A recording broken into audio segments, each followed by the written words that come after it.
নমস্কার বন্ধুরা, মিনুর রান্নাঘরে আপনাদের স্বাগত। চলে এলাম নতুন একটা ভিডিও নিয়ে। আমি একটা প্রেসার কুকার বসিয়ে দিয়েছি, গ্যাসটা ধরিয়ে তাতে কিছুটা আলু দিয়ে দিচ্ছি। আলুর মধ্যে দিয়ে দিচ্ছি আমি খানিকটা নুন।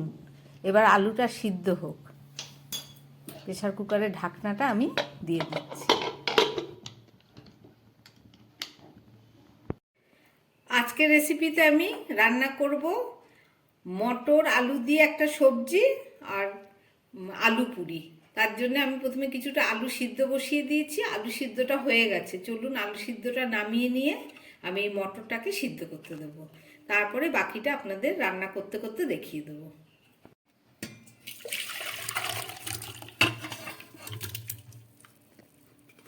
আমার আলু সিদ্ধটা হয়ে গেছে। এবার এই প্রেসার কুকারের মধ্যে আমি মটরটা সিদ্ধ বসিয়ে দেবো। আমি মটরটাকে সিদ্ধ করার জন্য প্রেসার কুকারের মধ্যে ভিজিয়ে রাখা মটরগুলো দিয়ে দিলাম। এতে কিছুটা জল দিয়ে দিচ্ছি আর দিয়ে দেব সামান্য নুন, যাতে মটরের মধ্যে নুনটা ভালো করে ঢুকে যায়। চলুন মটরটাকে আমি সিদ্ধ বসিয়ে দিই।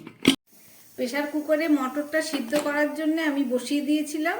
প্রথমে 4টে সিটি মারলো। এবার আমি হাওয়াটাকে বের করে মটরটাকে বার করে দেবো।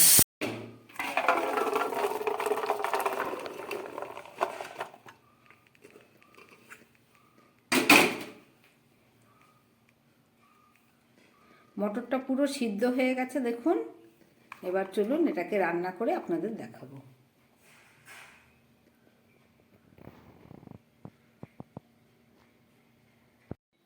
আলু মটরের সবজিটা তৈরি করার জন্য আমি মিক্সচার গ্রাইন্ডে একটু মশলা পেস্ট করে নেব।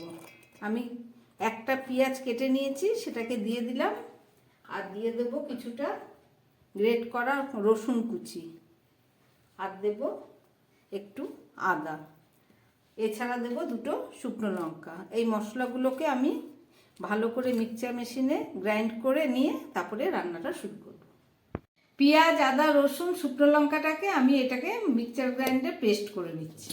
মটর আলুর সবজিটা তৈরি করার জন্য আমি কড়া বসিয়ে দিয়েছি। তাতে আমি কিছুটা তেল দিয়ে দিচ্ছি, সর্ষের তেল দিচ্ছি। এবার এই সর্ষের তেলের মধ্যে আমি এই সিদ্ধ করে রাখা আলুগুলো আবার একটু ভেজে নিচ্ছি।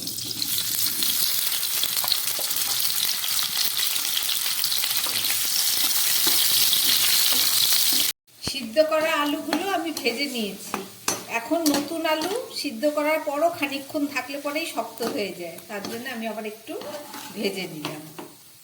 আলুগুলো আমি প্রথমে তুলে নিচ্ছি। এই আলু ভাজার তেলের মধ্যে আমি দিয়ে দিচ্ছি একটা তেজপাতা ফোড়ন, আর দিচ্ছি শুকনো লঙ্কা আর সাদা জিরে। আমি এখন তৈরি করছি আলু মটরের সবজি। যেহেতু আলুটা বেশি মটর কম, তাই এটাকে আলু মটর সবজি বলছি। যদি মটর বেশি হতো তাহলে ঘুগনি বলা যেত। যাই হোক, এবার এর মধ্যে দিয়ে দিচ্ছি আমি পেঁয়াজ, ক্যাপসিকাম আর টমেটো।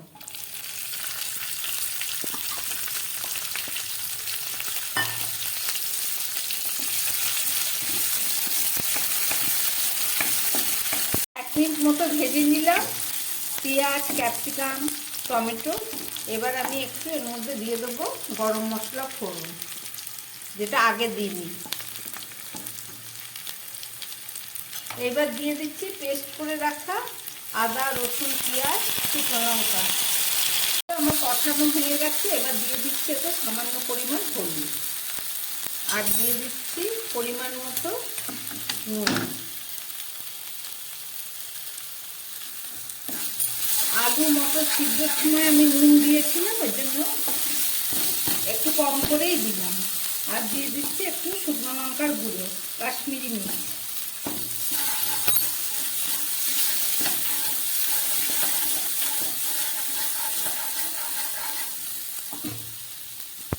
আমার সমস্ত মশলাগুলো কষানো হয়ে গেছে। আমি এবার দিয়ে দিচ্ছি একটু সামান্য ধনের গুঁড়ো, 1/2 চামচ মতো। আগে দেয়া হয়নি।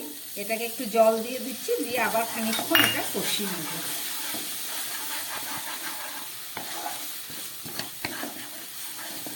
জিরেটা এখন দিলাম না, জিরেটা আমি ভেজে রেখেছি, লাস্টে দেব। মশলাগুলো সব ভাজা হয়ে গেছে, এবার ভেজে রাখা আলুটা আমি দিয়ে দিচ্ছি।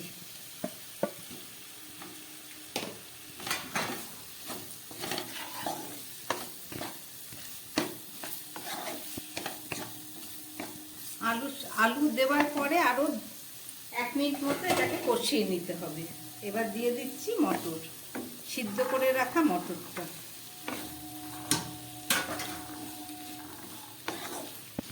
আলু মটরের সবজি রান্না করছি, সমস্ত মশলা আমার দেওয়া হয়ে গেছে।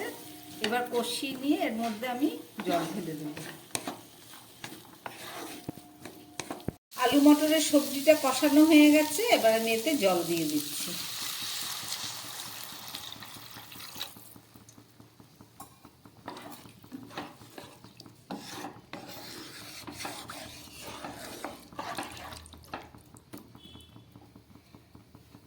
এবার তরকারিটা ফুটে উঠলে আমি ঢেকে একদম গ্যাসের আঁচ কমিয়ে 2 মিনিট রান্না হতে দেব।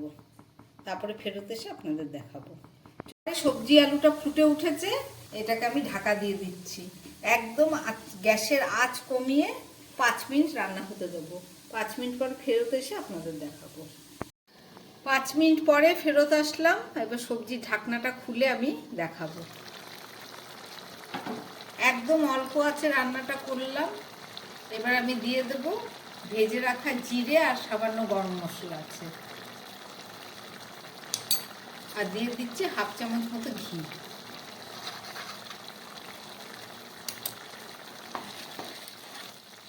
আলু মটরের সবজি আমার রেডি হয়ে গেছে। এবার চলুন এটাকে নামিয়ে ফেলি। আলু দিয়ে মটর দিয়ে একটা সবজি রান্না করলাম। রেসিপিটা আপনারা দেখলেন। গরম রুটি, পরোটা, লুচি সব কিছুর সঙ্গে খেতে পারবেন। যদি ভালো লাগে আমার এই রান্নাটা, তাহলে আমার চ্যানেলটাকে লাইক, শেয়ার করবেন, সাবস্ক্রাইব করবেন, যাতে আমি আবার নতুন কোনো ভিডিও নিয়ে আসতে পারি। নমস্কার, সবাই সুস্থ থাকবেন, ভালো থাকবেন।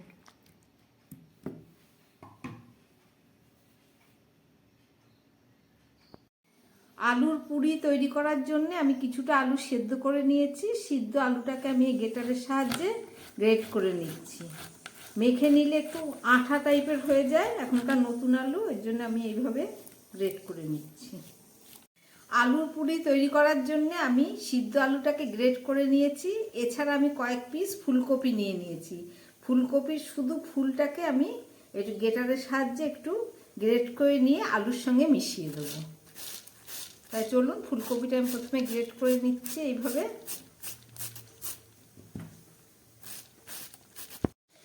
একটা কড়া বসিয়ে দিয়েছি, কড়াটা গরম হয়ে গেছে। আমি এর মধ্যে কিছুটা সাদা তেল দিয়ে দিলাম। এবার এর মধ্যে দিয়ে দিচ্ছি আমি খানিকটা কালো জিরে, আর দিয়ে দিচ্ছি একটু পেঁয়াজ পাতা আর ধনে পাতা, আর দিয়ে দিচ্ছি গ্রেট করা খানিকটা আদা, আর দিচ্ছি সামান্য রসুন কুচি। এবার এর মধ্যে দিয়ে দিচ্ছি আমি ফুলকপির ফুলটা গ্রেট করে নিয়েছিলাম সেইটা। এটাকে দিয়ে আমি একটু ভেজে নেব। ফুলকপির ফুলগুলো খুব সুন্দর ভাজা হয়ে গেছে। এবার এর মধ্যে আমি দিয়ে দেব কেটে রাখা কাঁচা লঙ্কা, তারপরে দিয়ে দেব সিদ্ধ আলু গ্রেট করে রাখা। এবার দিয়ে দিচ্ছি আমি সামান্য হলুদ, আর দিচ্ছি পরিমাণ মতো নুন। এছাড়া দিয়ে দিচ্ছি ভেজে রাখা মশলা। এখানে জিরে, ধনে আর গরম মশলা একসঙ্গে মিশিয়ে ভেজে রাখা আছে। সব মশলাগুলো দিয়ে আলুটাকে ভালো করে নেড়ে চেড়ে একটা পুর তৈরি হয়ে গেল। এবার চলুন আলুর পুরি করে আপনাদের দেখাচ্ছি। আলু পুরি তৈরি করার জন্যে আমি আটা আর ময়দা মিশিয়ে 1 চামচ তেল ময়াম দিয়ে নুন দিয়ে মেখে নিলাম। এবার এটার মধ্যে আলুর পুর দিয়ে ভেজে আপনাদের দেখাবো।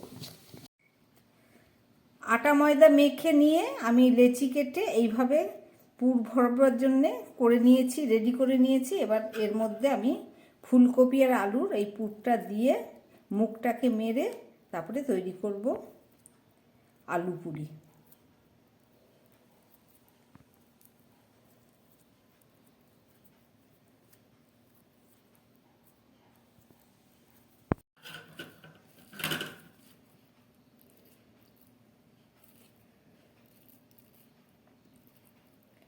আলুটাকে গ্রেটারের সাহায্যে আমি গ্রেট করে নিয়েছি বলে খুব সুন্দর নরম হয়েছে, বেলতে কোনো অসুবিধা হবে না। চলুন এগুলোকে বেলে আপনাদের দেখাচ্ছি। ফুলকপি আলুর পুর দিয়ে আমার পুরিগুলো বেলা হয়ে গেছে। চলুন এবার ভেজে আপনাদের দেখাবো। আমি কড়ার মধ্যে তেল দিয়ে দিচ্ছি আলুর পুরিগুলো ভাজার জন্য। তেলটা গরম হয়েছে কিনা দেখার জন্য আমি এক টুকরো আটা মাখা এর মধ্যে দিয়ে দিলাম। এটা ওপরে ভাসছে, তেলটা দেখুন গরম হয়ে গেছে। এবার নামিয়ে দিয়ে আমি এর মধ্যে পুরিগুলো ভাজবো।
আলু মটরের সবজি রান্না করলাম, আর সঙ্গে করলাম ফুলকপি আলু দিয়ে পুরি। রেসিপিটা আপনারা দেখলেন, আপনারাও বাড়িতে বানিয়ে খাবেন। আশা করি খুব ভালো লাগবে। যদি ভালো লাগে তাহলে আমার চ্যানেলটাকে লাইক শেয়ার করবেন, সাবস্ক্রাইব করবেন, যাতে আগামী দিন নতুন কোনো ভিডিও নিয়ে আমি আসতে পারি। নমস্কার, সবাই সুস্থ থাকবেন, ভালো থাকবেন।